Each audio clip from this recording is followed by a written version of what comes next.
In this video, I'm going to share with you guys the 5 steps that you need to follow in order to really level up your life and get started. So let's get started, shall we? So I remember when I was a teenager, I loved the movie Legally Blonde with Elle Woods. A girl like a Barbie becoming a lawyer. And what did she do? She basically stepped up the game by already envisioning herself being there in the courtroom. And to be honest, this movie was kind of, paramount when it comes to my career as a student, because I took this as a role model, kind of. I really grinded like she did in this movie. But what we can learn from this movie, and I don't want to go too much into analyzing Legally Blonde or all these coming of age stories, but what they all have in common is the one decision point that the protagonists make that is crucial to the development of the ongoing story. And so this one step that you decide to change your life entails certain ingredients that you should follow in order to succeed with this step 1. And one is to get in a routine. Find your own routine, find an own way to really say, okay, this is my old life, and now I want to step up, I want to level up the game, and I need a new frame for that. And there is not the perfect model of a morning routine. There are so many out there. And in my book, Chasing Wonder Woman, or later Becoming the CEO of Your Own Life, click the link below to get a copy of that. I'm showing you one potential framework that you can follow to get started. But it's not about my framework or anybody else's framework. It's really like this decision coming from your heart space. Yes, I'm going to go that step. And I put a certain structure on my life in order to succeed. And even though I'm a creative and I don't like that much structure, it's important to have your own kind of structure to flow into, because we need this, you can call it the masculine part of us, to have like a structural space where the creative, the feminine, can flow into.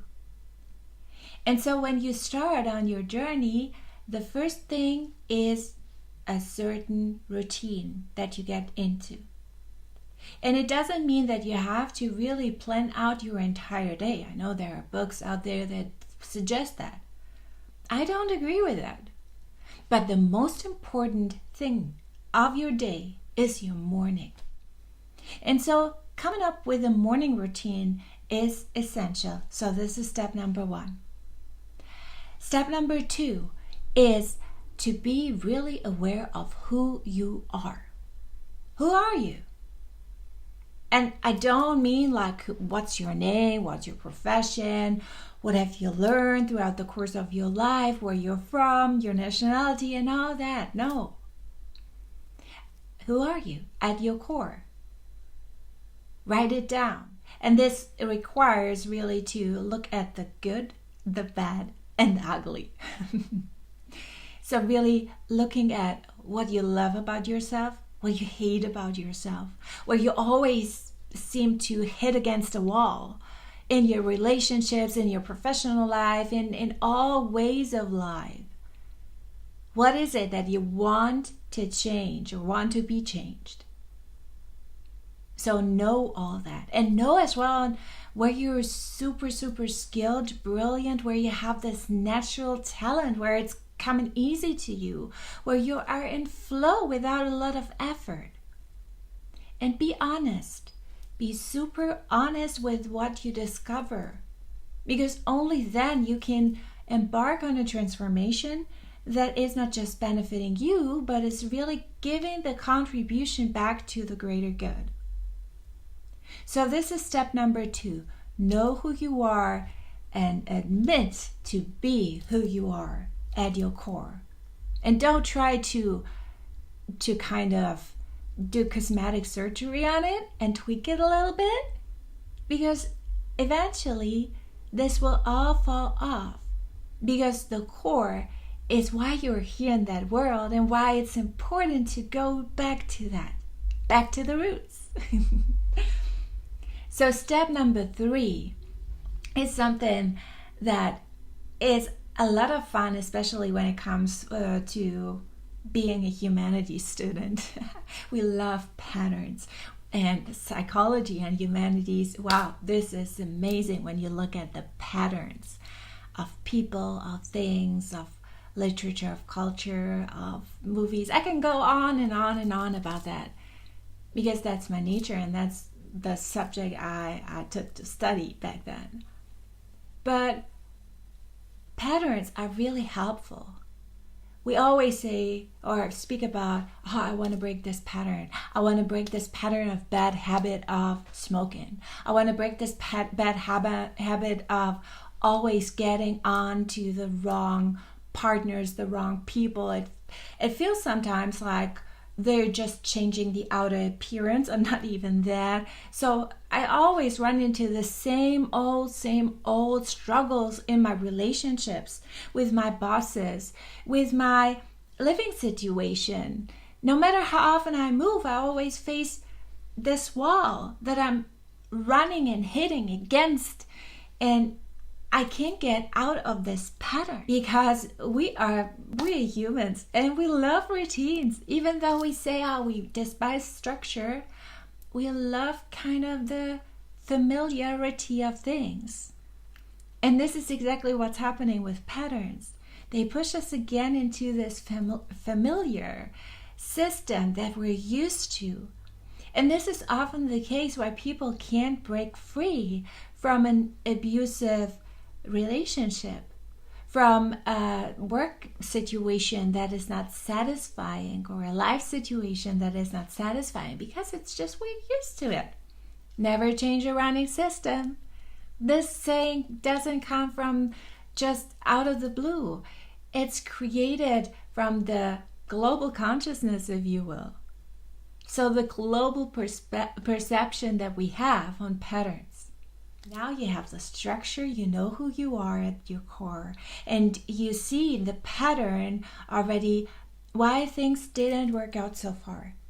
And you can compare your life, how you perceive the world, how you are going about things and go into the world and speak and communicate and live and love and work, and what you are at your core, and you already see the clash. And then starts the real fun part, because then we get to our vision boards. And this is not necessarily to be like the vision boards. Some people love vision boards and others hate it, because they say, I'm a realist. I don't want to have some fancy pictures and then look at it every day.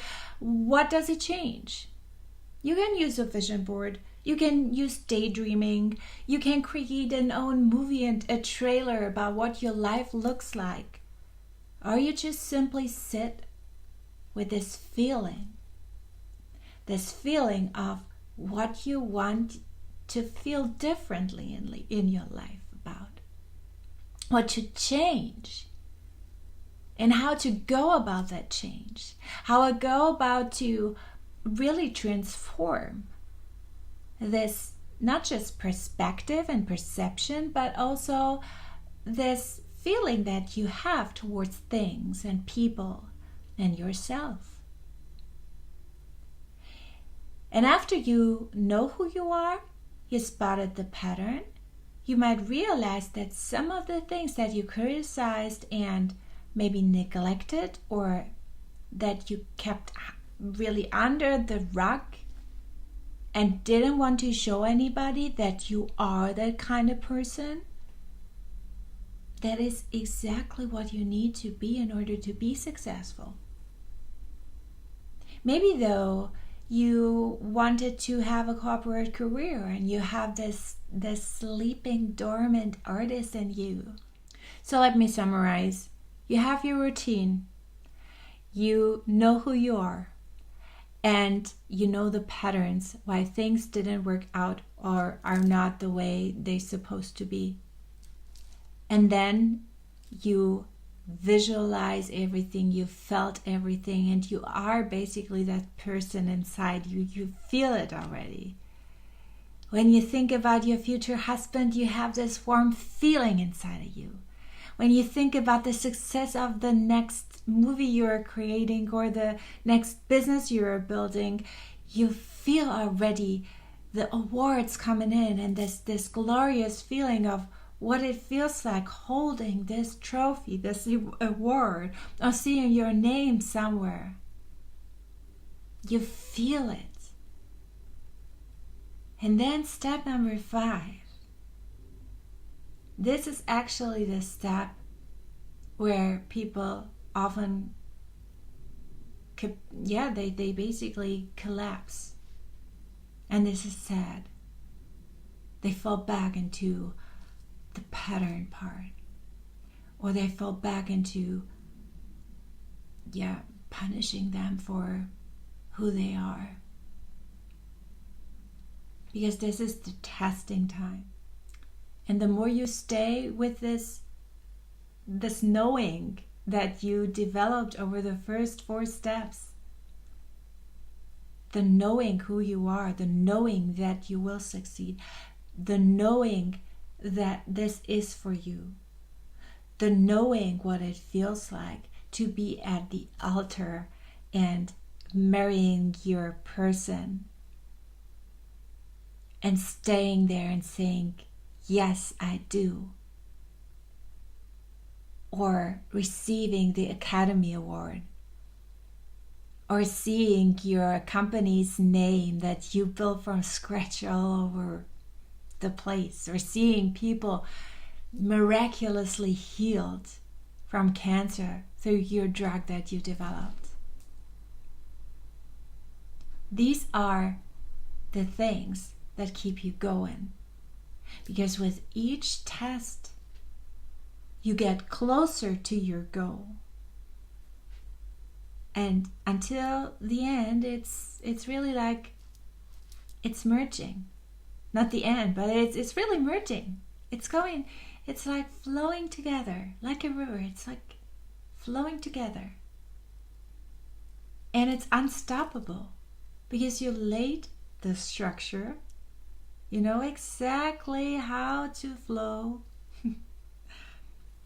You know the patterns, what's blocking it and what doesn't work.